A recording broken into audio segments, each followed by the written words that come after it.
In this video, let us discuss about the types of relations.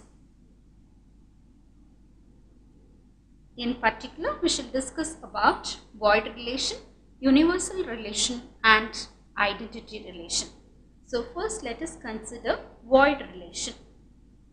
Void relation is denoted by the symbol phi. I shall explain this using an example. Consider the set A which is equal to 1, 2, 3, 4 and 5.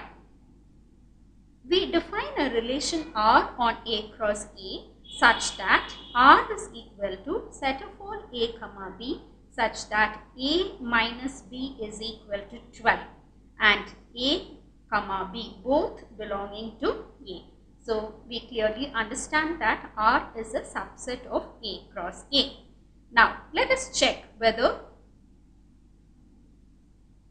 elements will satisfy the given condition. So let us examine them by calculating. A minus B is equal to, considering the elements one by one, 1 minus 1 is equal to 0, 2 minus 2 is equal to 0 and so on. Now considering the alternate elements, 1 minus 2 is equal to minus 1 and so on. So what do we infer from here? We infer that none of the elements will have the difference to be equal to 12. So empty set is the relation satisfying R. Therefore, we denote it by the symbol phi and is called the void relation. Next is the universal relation.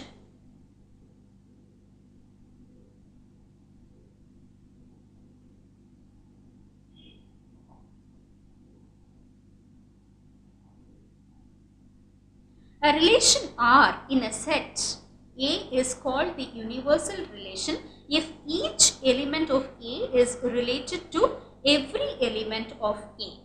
So, a relation R in a set A is called universal relation if each element of A is related to every element of A. What do you understand by that? That is, R itself becomes A cross A. That is, R is equal to A cross A.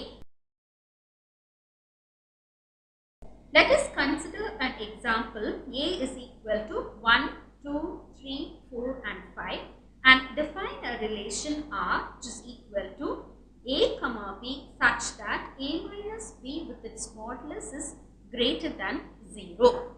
Now let us calculate what is modulus of 1 minus 2, which is modulus of 1 which is greater than 0, modulus of 3 minus 4 which is equal to 1, again greater than 0. So what do we infer? We infer that A cross A itself becomes R and hence is a universal relation. What about identity? Identity relation is denoted by I over A.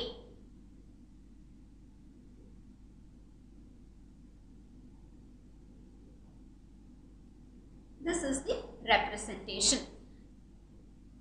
Identity relation is given by set of all A comma A such that A belongs to A.